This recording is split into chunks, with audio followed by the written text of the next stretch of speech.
Hey everyone, Chris Sawyer here. Nice to see you. Welcome back to the Varietal Show.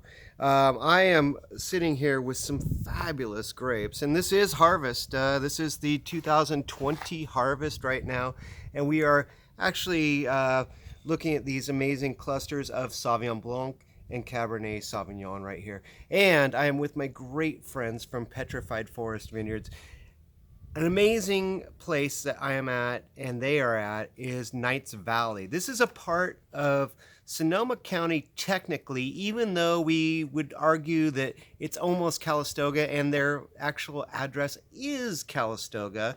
So that's why Ken, who's off to my left over here, and Susan Peters, and that's Peters with an Iters, is so special to be here with them. You know, you come across brands that you just fall in love with, and you just go, wow, who are these people?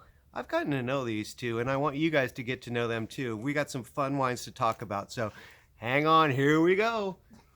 So, hi everyone, how's it going? Hello. We're good. Thank you for letting me come here to the house. And you guys can't see it right now, but right behind us here is Mount St. Helena. And Knights Valley is a very, very special area because, you know, this is a woody hillside right here. We are looking north pretty much, and we are looking at Mount St. Helena, which is one of the most epic things of Northern California. And here we are. What the heck made you guys buy this property back in 1986? This crazy talk back then. What was here? Well, it actually was kind of Serendipitous. yes, a product of where we were with our professional lives. Okay. I was hired to run a department in one of the local hospitals. Okay. This is And- Dr. Peters, by the way. Yes, I am a physician. I'm an anesthesiologist actually, and I was hired by one of the local hospitals to take over their anesthesia department. And of course, you need a place to live, so I started looking around for a place to live, and ultimately, when this property was shown to me, I immediately fell in love with it. It's something I was born with a desire to own property, and it was a no-brainer. Yeah. And the fact that it was involved in the wine business and the grape business, and the fact that Susan had already tweaked my interest in wines when we were in Southern California, it was an easy thing to decide on. So Yeah. we acquired the property, and it wasn't more than a couple of weeks before I was on a tractor, and Yeah. long before I was safe. Yeah. And that was the beginning of my love with agriculture and the wine business. Unbelievable. I mean, this piece of property is amazing, and it's not just from when they bought it, it's what was here before. So it's called Totem Ridge Vineyards, and the fact is, there were totem poles here, you guys. I mean, these are the real deal. These are like from the 1918 is the ones that are right in front of your house, but there were other totem poles that they had to take down because they were starting to kind of fall apart. But it's also the old barn and everything. I mean, the legacy of this property goes way back into the 1800s, and It does. you know, you think about this. This is a very special area, especially for Native American Indians to come here, be in the forest, having hunting grounds, and having Mount St. Helena behind you. That's like unbelievable to look at when you really see it. And I think that really what made this area for me special is you have brands like Beringer, and I think a lot of people, if I say Knights Valley, probably the first impression that they go, oh, that's where Beringer has that one wine that's from Knights Valley, and sure enough, they do. But also Peter Michael, one of the great, probably most highly revered wineries of Northern California, right in that list, right across the way right here. And this is a very small vineyard that you guys really were selling this fruit. And let's go back to kind of how you did it. First of all, you got here, there was a little bit of Sauvignon Blanc here, and we're going to taste that Sauvignon Blanc real quick here in a second. But you were brave enough to plant 10 acres, kind of not that far into it, plant 10 acres of Cabernet and Merlot that were really at a good time period too, because Napa was kind of designing itself because of the phylloxera that was happening. So there are better clones available, and you planted them. You planted them up on the hillside here, which is 800 feet, looking down over the valley. So it wasn't even on the floor of this valley that you drive through. And if you want one of the greatest drives ever, you guys, and if you're anywhere near Healdsburg and you're going to Calistoga or vice versa, you come on this road. There's no doubt this is one of the most beautiful roads I've ever driven on in my life. And you guys own a piece of property here. This is pretty awesome. Yes. Well, in all fairness, I listened to the experts when I got involved in this project. And I was fortunate enough to meet a gentleman by the name of Paul van der Shelley, who was responsible for early involvement with Behringer's planting of his Cabernet in Knights Valley. He planted the vineyard for Peter Michael, and he looked at this property and told me what Rick Foreman had said in his evaluation. Another legend. In his evaluation of this property, which was that it was world-class Cabernet territory. And so it was an easy jump to know exactly what to plant. And we've come to realize that Knights Valley occupies a very unique position between Napa Valley and Alexander Valley. Alexander Valley has the balance, the subtlety, the understated reputation of being more French-like than the Napa Valley, which is your more intense Rutherford Bench, dense fruit. Yeah. And I think we occupy a really unique position where we're right in between the two, with that just beautiful position for the most balanced fruit with the most intense flavors. I agree 100%. I think that this is it's about that balance. And I think when you go and you talk about Cabernet, especially from Bordeaux, I mean, it's the wind that we're feeling right now. This is what they are impressioned by. And it's not super hot there, and it doesn't have mountains protecting it. In fact, in Bordeaux, it just happens to have the largest sand dune in all of Europe that's protecting it. But that's it. It doesn't have the Mayacamas and everything. But if you go that way towards Napa and you're up there on the hillside, it's really protected. The wind will come in and it will go in through the sides and the channels there. But here, it's coming right over the hill from Healdsburg and flowing in this way, and a little bit of the northwest that's coming this way too. So we're in a very special zone, and I think that a lot of people, you just don't come here because there aren't a bunch of wineries here. There's just a bunch of, well, they're not a bunch, a small group of growers that really are focused, and that's what I like. So we're going to taste a wine right now, you guys. So this is a 2016. This is the Totem Ridge, and we got this right here. Good stuff. And I think that really you guys got here on this property, and that's really the first thing that you had here is Sauvignon Blanc. And Sauvignon Blanc, and before we went on, we were talking so much food talk, it was crazy. We made each other hungry, and Susan went and got us some charcuterie and some cheeses. That's because they couldn't help it. Sauvignon Blanc is such a versatile grape, especially when you have it done in a very special kind of area here. And I think that you've got the Muscat clone that's part of this equation that you really put in here. These are really interesting. These are the still wine versions. We're going to taste in the second segment that we're going to do in a little while for one of the next shows you see. Is going to be about the late harvest one that I will argue it gives Chateau Yquem a run for its money, and it's from right here. But it's a very interesting area because it's a warmer area than most of Sonoma County right here, because we are behind this one little border here, which is the Mayacamas, but it also has that great acidity, and that's what I really love about this crispness in this wine, is that it just really packs a lot in there. And it's way more complex than most Sauvignon Blancs you'll ever have. Yeah, well, it was one of those things that caught me by surprise, because when Paul van der Shelley, who had been around for, years and years, and he says, Ken, Sauvignon Blanc, Knights Valley, there's a marriage here that nobody talks about, but you have to realize it's a special relationship. Yep. And it took me by surprise. It didn't make completely a lot of sense to me.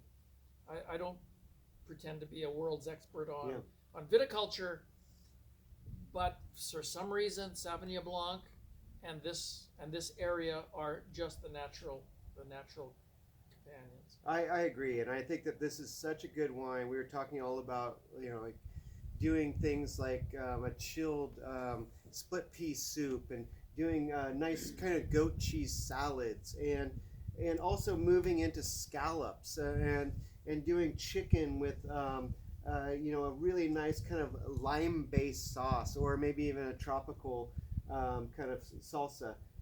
Why would this all work? It's because this has acid, and it has density of flavors, but it's also fun wine.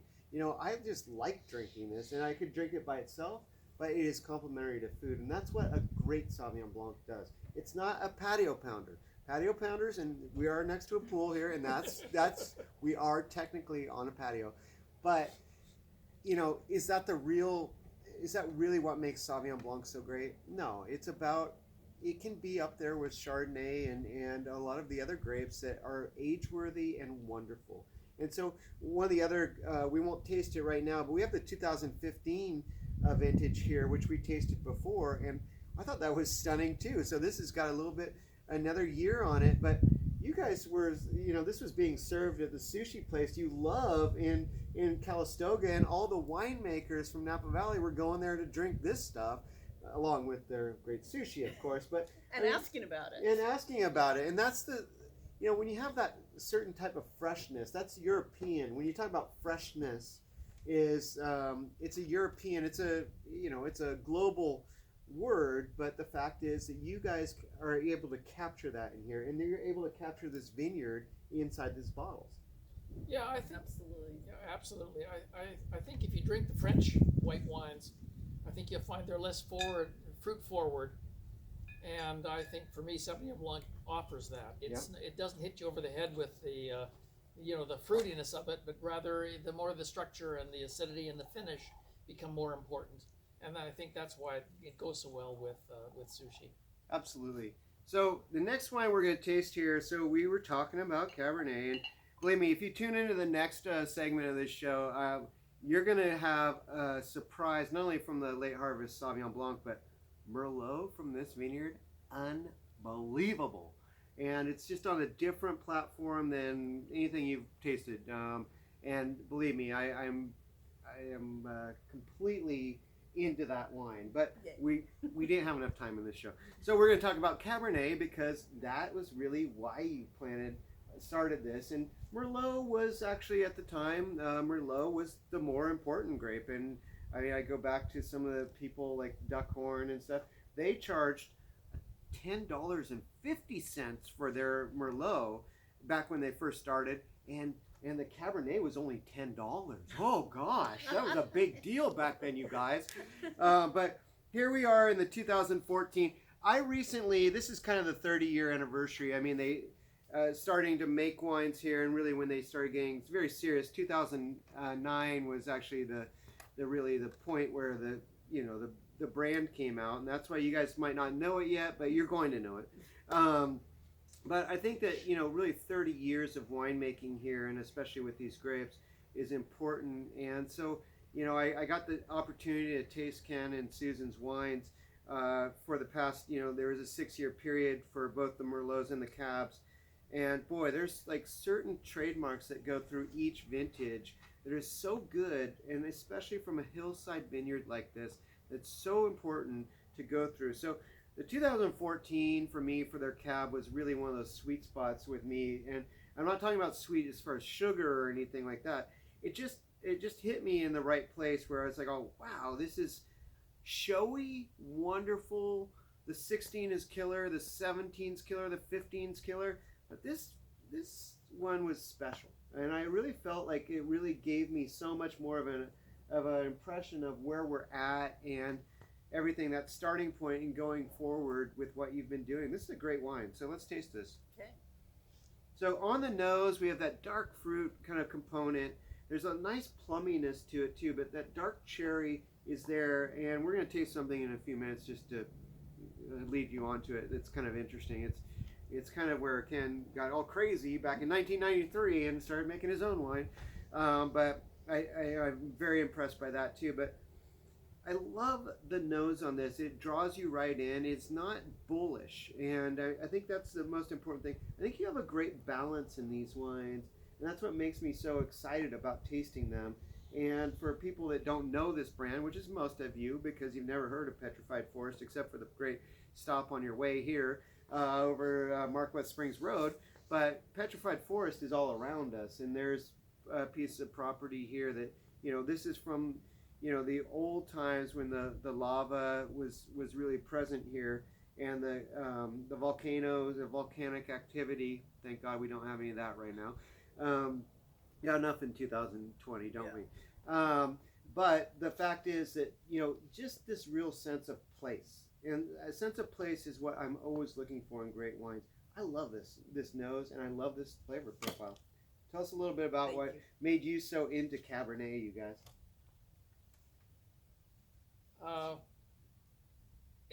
I think, some of the decisions about what you plant are based on what you love. And for me, I find Cabernet is a little more complex and yet variable from site to site and vintage to vintage. Yeah. And yet it has enough of an identity in it that you can identify all the way through. And then there's a practical component, which means when you're planting a vineyard and you want to decide what you should plant, you want to make sure that you have something that is going to be sellable and sustainable over time. Sure. And the one varietal that seems to have lasted over the eons has been Cabernet. Yeah. So it was that plus the fact that it does so well here in what is such a hot climate that made it the reason why we wanted to plant. And then the Merlot was planted almost as an afterthought because we wanted to have the ability to blend something with the Cab. So we went 80-20 on the Cabernet and the Merlot planting. Right.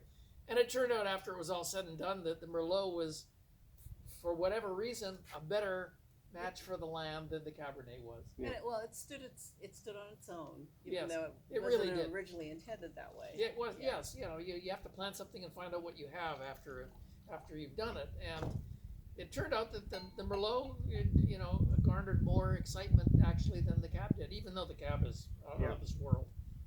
So it's all about matching your varietals with your. Yeah, and I think that's really an important thing about these wines, especially, is because we're talking about three varietals that are very Bordeaux in their style. I mean, that's where they pretty much.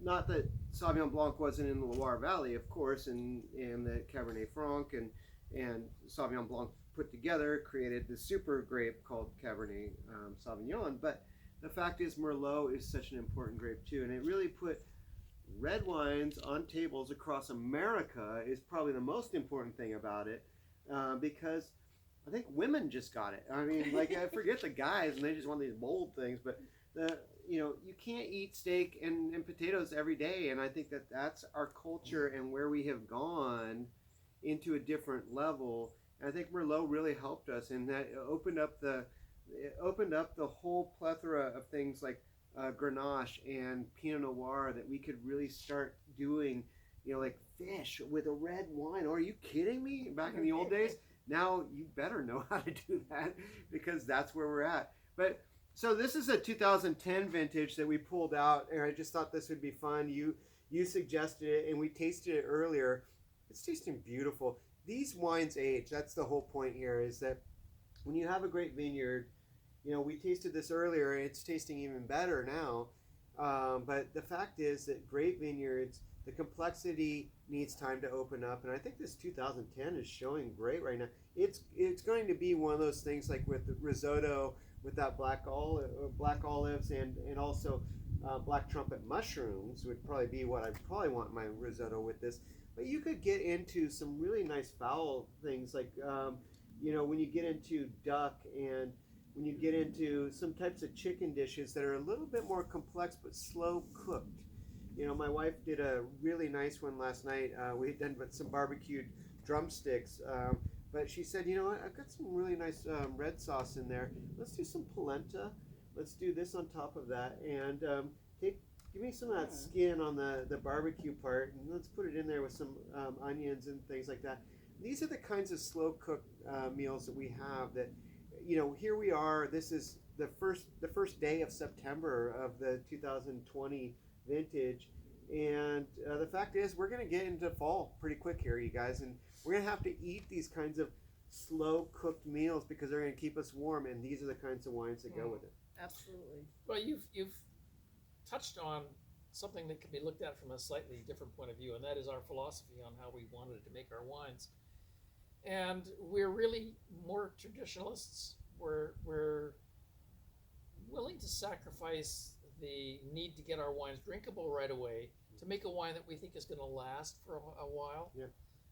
And I think by picking alcohols at slightly lower levels and treating them in a more traditional way that allows them to last, makes them less presentable when they're early. So, we have realized that we have to release our wines much later than when, your average winery is going to be releasing their wines. Yeah. So, well, let's go back to one thing. It was some great brand that our great friend Joel Peterson from Ravenswood, he had a label that was called Chateau Cashflow. And Chateau Cashflow was a good idea. It was Chardonnay, you make money off of it really quick. But you're a doctor, you're just a wine lover and a great woman, and you guys love music, and you've got the time to, you care about these wines. These are not big production wines, you guys. These are very small production wines.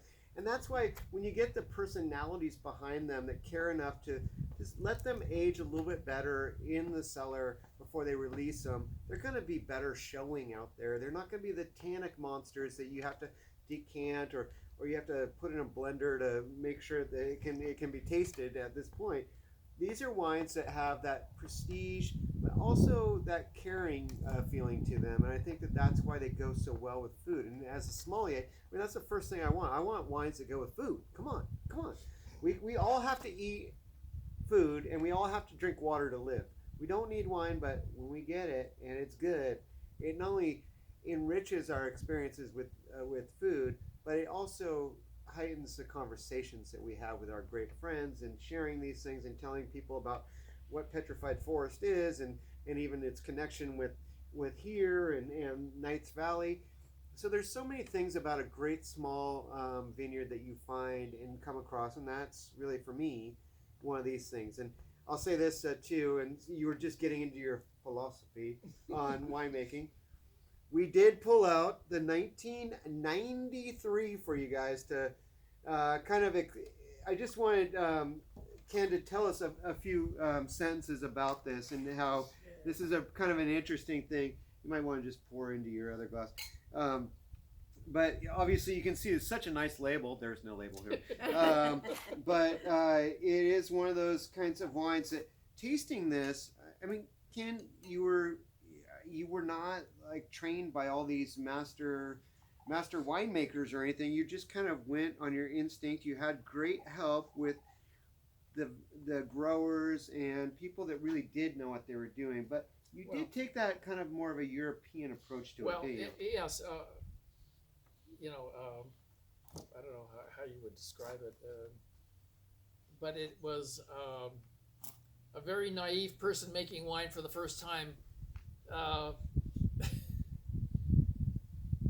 The vineyard was planted in 91, and in 93 it produced a few grapes, and my vineyard manager told me to just forget about it, drop it on the ground, and I said, no way. So there was of an 8-acre piece of vineyard, there was maybe 1,000 pounds of grapes out there, and I decided I wanted to see what it was going to do, and I picked it.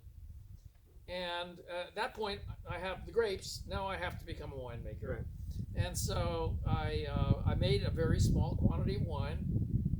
I got obviously a lot of advice and the choice of the yeasts and the way to turn it into malolactic fermentation.